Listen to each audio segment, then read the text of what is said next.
Hoje nós vamos fazer um exercício prático aqui neste canal de como fazer um deck como esse daqui que você está vendo em tela. E de uma forma que você não imagina e mais fácil do que você poderia pensar utilizando o arcade. E eu vou fazer esse vídeo um pouco diferente porque primeiro eu vou mostrar justamente um projeto que me deu aí essa inspiração, ou melhor, que me revelou essa forma diferente de pensar um deck de madeira dentro do arcade. E depois a gente vai colocar a solução dessa pessoinha maravilhosa na prática aqui dentro desse vídeo. Bora lá?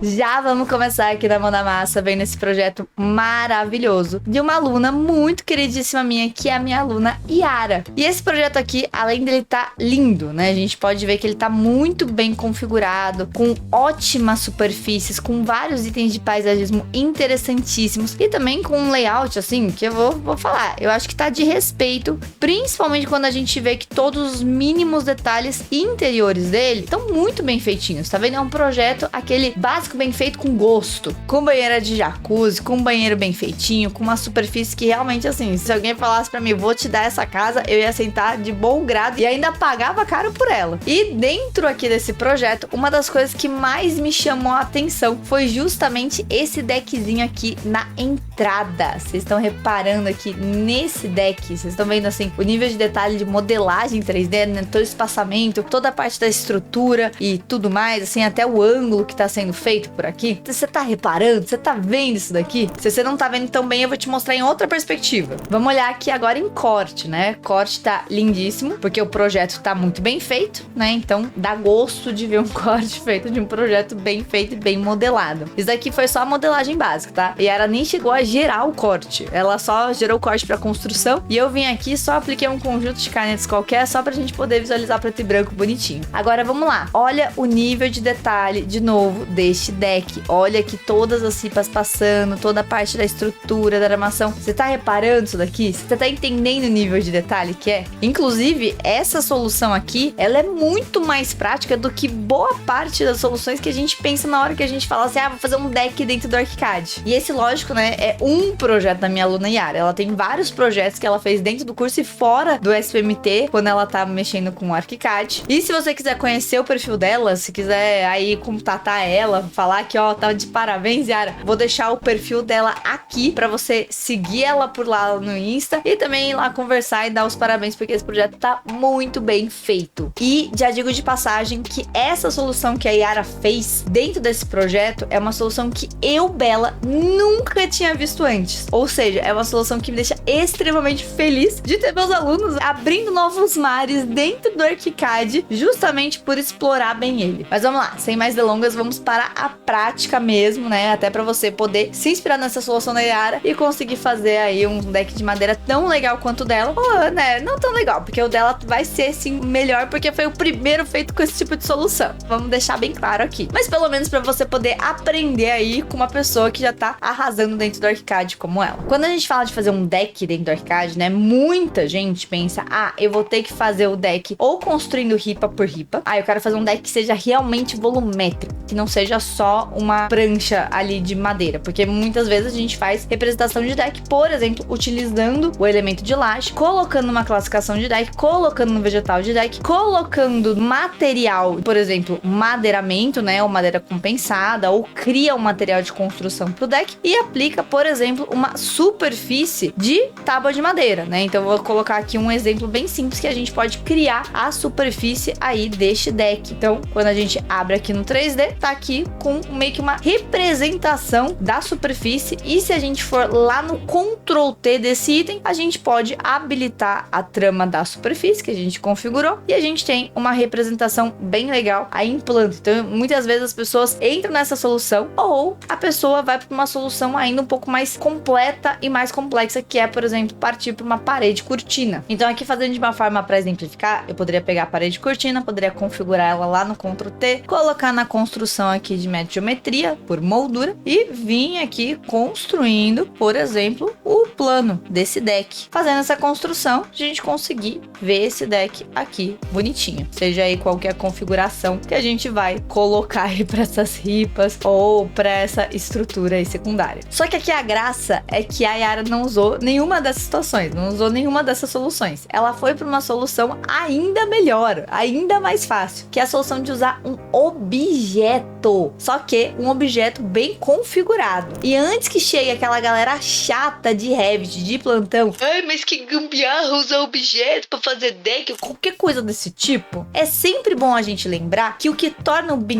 é a informação que a gente insere, nós projetistas, não é a informação que o software quer colocar não, tá bom? Então se eu inserir uma informação dentro de um objeto falando que ele é um deck e que ele não é por exemplo, um mobiliário, tá certo, desde que essa informação seja inserida conscientemente, ou seja, desde que esse item esteja numa classificação que faça sentido e também num vegetal que faça sentido. Óbvio, a gente pode criar uma classificação de deck? Pode, principalmente se a gente quisesse fazer, por exemplo, uma tabela que calcula a quantidade de ripas, ou uma tabela que tem ali uma área diferente, ou uma identificação diferente, ou uma informação que vai para a planta diferente. Não sei, aí a gente pode sonhar aqui com as coisas que a gente quer fazer com as nossas classificações. Ou a gente pode, por exemplo, de uma forma simplificada, utilizar classificações de vegetais que tem ali um pouco a ver com a temática. Por exemplo, se eu tô fazendo deck, eu posso colocar numa classificação de acabamento. Se eu tô fazendo deck, eu posso colocar num vegetal de piso, como se fosse ali o acabamento que tá sendo dado para um piso externo. E se você tá na dúvida do que eu tô falando, meu Deus do céu, Bela, o que você tá mencionando aí de classificação em vegetal? Aí eu recomendo que você assista essa aula aqui,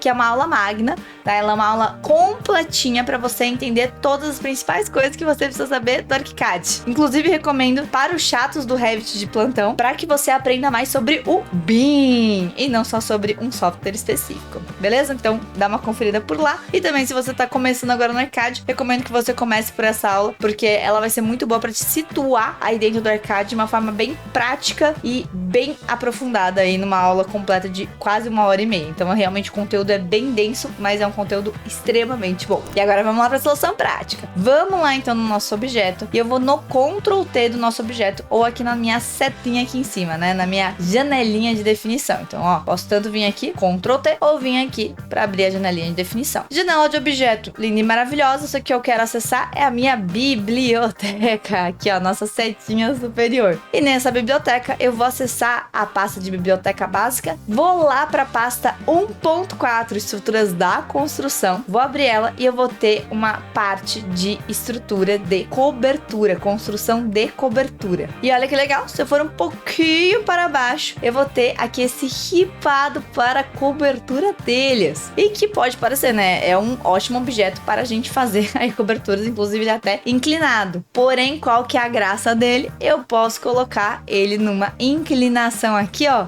0. E o que ele vai fazer? Ele vai ficar na horizontal. Eu posso até mesmo fazer aqui acabamentos nas laterais, mas vamos fazer uma versão mais simplificada pra gente começar. Posso escolher o tamanho dessa ripa, então eu posso colocar aqui um tamanho de, eu vou colocar 0,3 de centímetros de espessura, vou colocar um ripado de 10, porque eu acho que fica um tamanho bem legal, e vou criar o espaçamento da primeira ripa até a próxima de mais ou menos uns 15, então teria uns 5 centímetros aí. Eu não sei se ficou muito grosseiro, eu vou fazer um pouquinho menor a minha ripa e com menos espaço. Beleza, gostei aqui da situação. O que eu vou fazer agora? Posso continuar aqui nas minhas setinhas de definição, até mesmo para eu conseguir acessar aqui essa parte de representação 3D, que vai ter, por exemplo, a parte de superfície. E aí eu posso sobrepor uma superfície, igual eu já expliquei na aula magna sobre superfície, e eu posso vir colocar uma madeira, por exemplo, um mogno, né? Alguma coisa para ficar um deck mais caprichado. Posso dar um okzinho e colocar aqui o deck. E olha que legal, ele fica numa representação ok. Eu posso controlar até mesmo aqui, né, pelos nossos vértices guias cor-de-rosa. Repare que esse aqui é um cor-de-rosa, justamente que ele vai deixar a gente fazer essas inclinações aqui de deck. E olha que legal que ele ficou. Já tá aqui o deck bonitinho. Se eu quiser rotacionar, basta eu vir aqui rotacionar meu objeto, né, deixar ele em outra orientação. E lógico, né, configurar ele bonitinho certinho do jeito que eu quiser. E olha que legal, eu posso colocar aqui no ângulo e fazer o quê? Fazer um espelhamento, tá vendo? Tô vindo aqui, selecionei o elemento, peguei ele, vim no espelhar e para eu criar uma cópia, eu posso, durante esse espelhar, dar um techzinho na tecla Ctrl, tá vendo? E ele vai aparecer esse maisinho aqui na tela, que significa que eu tô criando uma cópia. Olha que legal, eu posso fazer um deck com um encontro já simétrico aqui, com as ripas totalmente bem encaixadinhas, só com um único objeto. Olha que coisa maravilhosa. Mas lógico que até agora eu tô fazendo aí porque é emocionante, é muito legal de ver uma solução muito criativa dessa, né? Que a gente pode utilizar de uma forma muito fácil para fazer um deck. Mas é importante a gente fazer isso do jeito certo. Então eu vou sim selecionar meus dois elementos, né? Então eu selecionei um, pressiono a tecla Shift, seleciono o outro e eu vou colocar ambos numa classificação de acabamento. Vou também colocar num vegetal, como eu disse, de piso. Posso criar uma classificação de deck e posso criar um vegetal de deck também? Posso. Devo, inclusive. Mas aqui vou utilizar esse daí de exemplo só pra gente deixar uma visualização bem legal.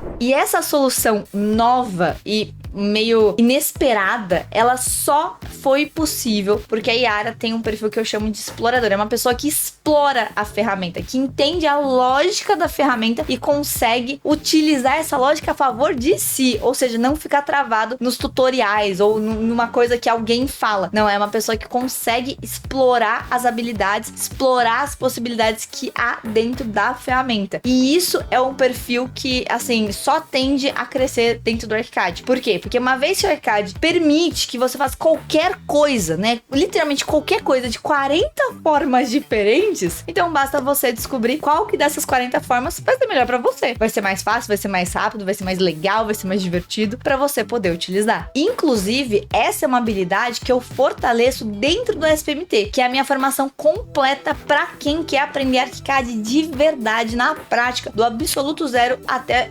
todos os tipos de detalhamento entregues sendo feitos inteiramente dentro do Arcade. Inclusive até confeccionando seu próprio template, tá? Diga-se de passagem que isso também é ensinado dentro do SPMT. Dentro do SPMT a gente tem encontros extras, tem plantão de tira dúvidas, tem conteúdo sobre as mais diversas temáticas e também tem um melhor suporte premium, até mesmo a gente avaliando um projeto seu. Por isso que, por exemplo, eu tenho um projeto da Yara, porque ela fez um projeto e a nossa equipe avaliou e a gente percebeu essa criatividade extrema dentro dessa solução desse deck. Se você quer se tornar minha aluna, meu aluno, assim como a Yara, vou deixar o link do SPMT aqui na descrição para você dar uma conferida em todas as informações sobre ele e aprender um pouco mais sobre esse universo dessa próxima sua jornada a BIM. Mas também, se você não puder nesse momento, já vou pedir um likezinho, se inscreve no canal e compartilha esse vídeo para outras pessoas que podem se interessar, até mesmo para você me ajudar a crescer o nosso conteúdo por aqui. Dito isso, fica aqui a pergunta final para você. O que você achou dessa solução da Yara? O que você achou aí dessa possibilidade de utilizar os objetos dessa forma tão criativa dentro do Arcade? Coloca aqui nos comentários que eu quero saber. E agora sim, um beijo pra você e eu vejo você no próximo vídeo.